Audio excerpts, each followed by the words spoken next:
Pri testovaní bicykla, ktorý si plánujem kúpiť kvôli tréningu na Red Bull X-Alps, som blúdil po kopcoch v okolí Ginslingu a rozhodol som sa obzrieť si dve steny, ktoré ma lákajú už dlhší čas a mám problém nájsť akékoľvek informácie, topá ciest.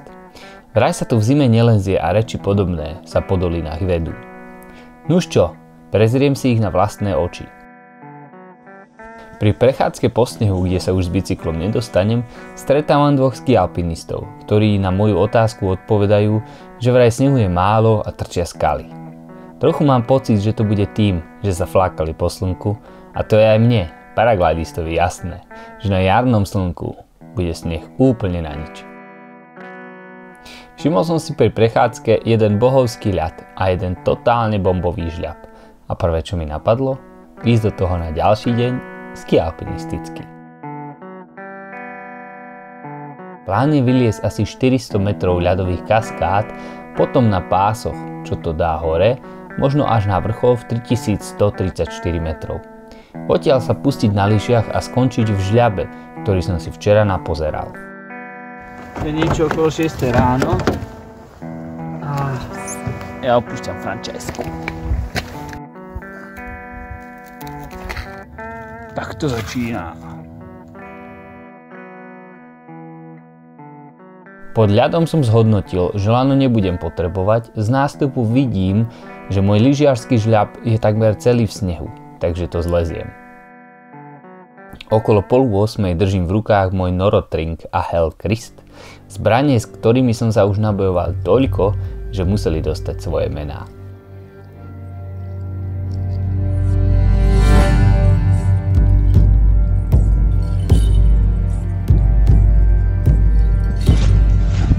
Rúbem sa vpred.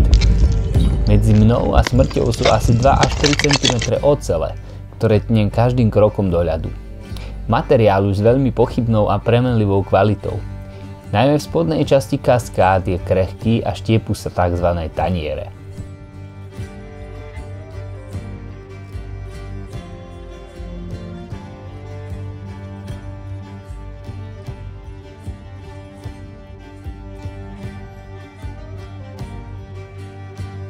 Naskytá sa taká technická otázka. Bola by to ešte nemocnica alebo už takva? Ja som za nemocnicu. Tak povedal by som, že mám za sebou asi polovicu ľadového lezenia. Zatiaľ je to v pohode taká, ja neviem, 3 pluska. Trošku strmšie. Dá sa oddychnúť a tak. To je super, lebo s týma lyžama to nie je ľahké, viete. Joj, to je krása.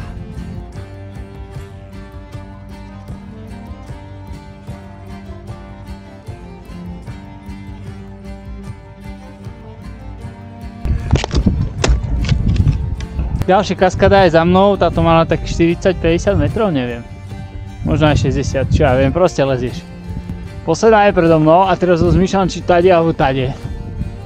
A všetko sú to také ciaglovačky, budem musieť asi ciky-caky robiť. A možno, že aj neuvidím, aký bude ľad, ale tuto počujem, že tečie riadne. Do 80 stupňov ľadu som schopný celkom s prehľadom freesolovať. V ušiach hučí Manowar či Amon Amarth a burcujú moje kapacity vrhnúť sa hlavou vpred. V ústrety výzve.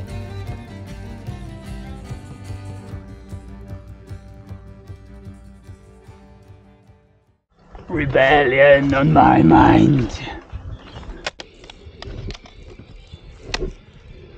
Neodvážujem sa v tomto momente odhadnúť, koľko to je stupňov, no lyže na chrbte moje rozháňanie sa cepínami výrazne znemožňujú.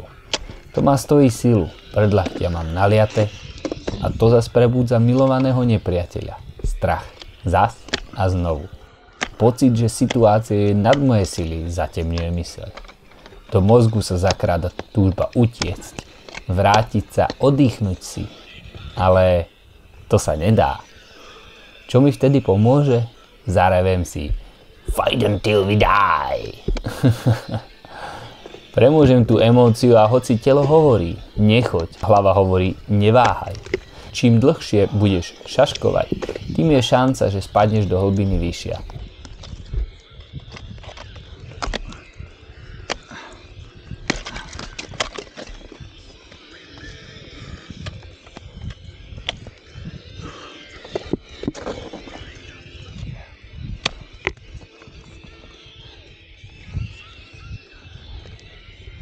trochu mi dáva zmysel to vikingské príslovie.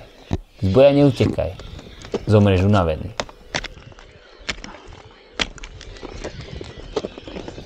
Hlava velí a telo vo výpätí, keď túži prežiť, bojuje do špiku kostí, do poslednej molekuly.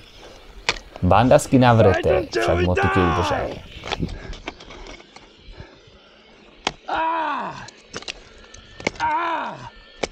To vám poviem, bola to jazda Jotunheimom.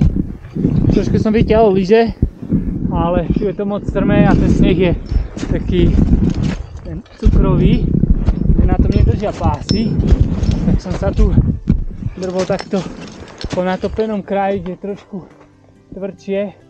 Tak je 11 hodín. Ja som vyliezol ten pekelný ľad. Niekedy to bolo fakt husté. Myslím, že boli 2 alebo 3 také 80 plus stupňov miesta. A to s tými lyžami na chrbáte, čo sa nevieš hore pozrieť ani poriadne zahnať za hlavu. Nebola to prdel, no. Som rád, že mám zase. Bolo to husté. Tamto je ešte predo mnou.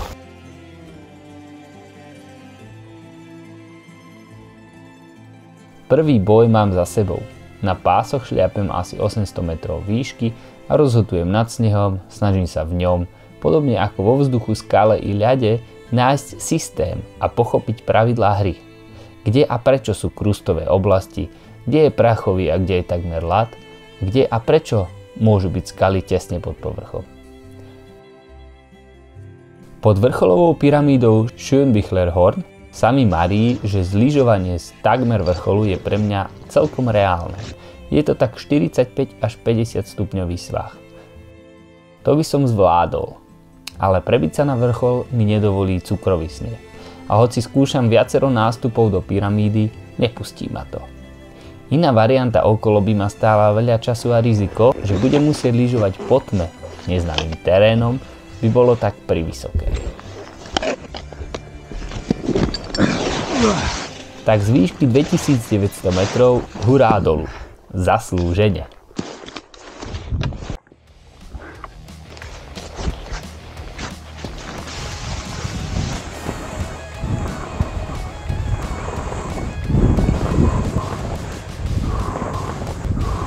Wow! To je iná bomba!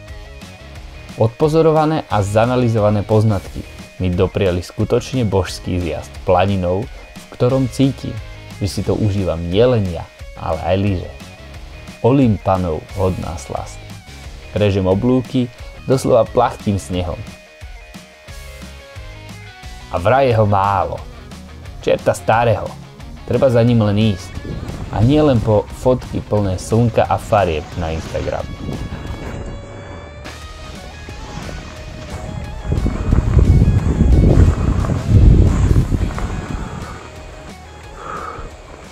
No, tak toto bude čo za Valhalu. Ty no. Ale to bude na motiku toto. Volám sa Juraj Koreň.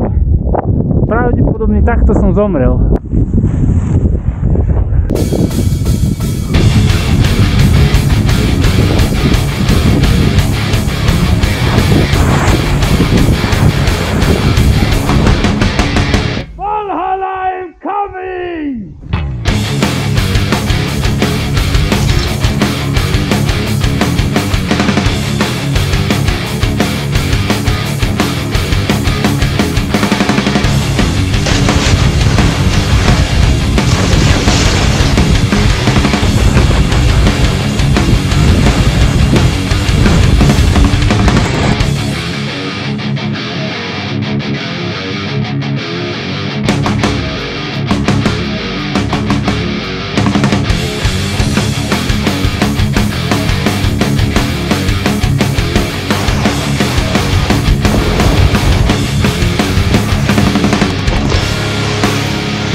Tak, došlo na najhoršie.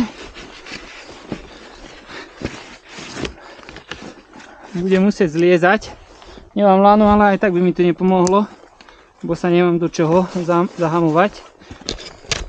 Ešte šťastie, že mám nazliezané hovadiny. Napríklad taký super kulár. Na takú snáď polovicu som zliezal, lebo som mal krátke lano. Do tohto dropnúť, a to som rozbitý. Jojoj, strašne.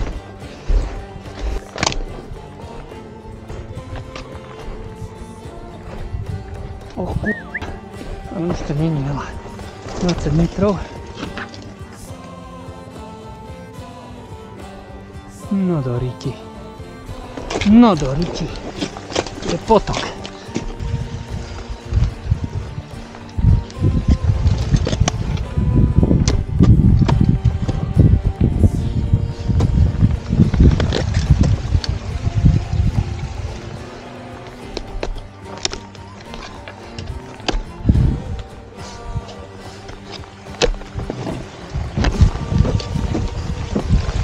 Spanný som, jak Odina po ceste do Valhavy.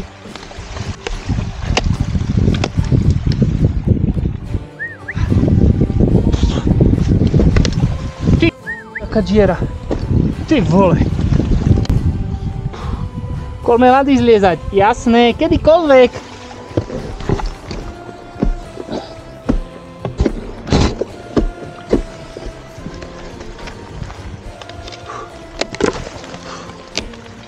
Do potoka spadnúť, v zime sa utopiť s lyžami. To je bola frajerina. Žiadna Valhalla. Do Helheimu.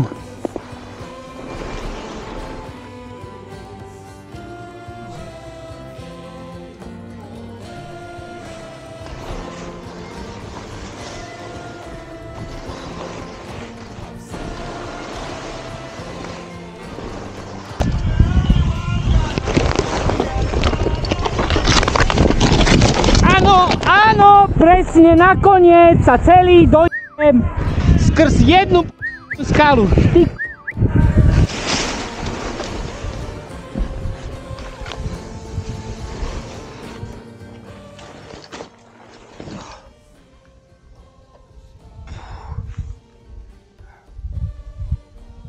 No, akože... Ako mám dosť.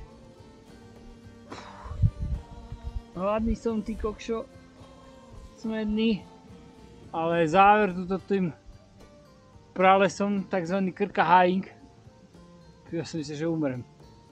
Vývrate, jamy, skaly, tráva, paprade, stromy a strmý kopec naspäť. No ale už si posetkám. Sex and drugs and rock and roll. No a aby som to zhrnul. Perfektná akcia, som veľmi rád, že som sa rozhodol sem ísť. Ďakujem kopčokom, dievčatám mojim. Ďakujem. Že ste mi to prijali zase krásny zážitok. Že ste ma prijali a že ste ma aj prepustili. A že komu tým prospiejete? Nuž sebe. Prekážkami krešem zo seba lepšiu verziu sebe sama. Pred rokmi bolo výzvou vybrať sa na túru stopom v Tatrách sám. Potom to boli severky Alp, potom Himaláje. A teraz? Opäť som sa posunul, pretože som si vlastným okom vytýčil cestu bez akéhokoľvek vopred získaného topa a vyliezol ju. Naštudoval si voľným okom zjazd a zlyžoval ho. Zliezol čo bolo treba a vrátil sa ako iný človek, múdrejší, skúsenejší a pripravený čeliť ďalším výzvam. Sám. Slobodný vo svojom rozhodovaní, s chuťou bojovať s nástrahami, ktoré chcem dobrovoľne podstupovať. Hory knihy a otcové útržkovité hlášky, ktoré som ako mladučky nechápal, ma priviedli k stoickej filozofii. Piliere ako pamätaj na smrť, snaha o čo najlepšiu verziu sebe sama, vystavovanie sa výzvam, odopieranie si komfortu, či čas strávený o samote, alebo takéto heslo život meriame činmi, nie časom, často opakujem, no sú to myšlienky veľkých mužov dávnych čias, ktorých životný príklad túžim nasledovať. Možno to moje opakovanie privedie ďalších na strmú cestu ku hviezdám, ku hrdinom, ktorí najprv konali a za seba nechali hovoriť činy.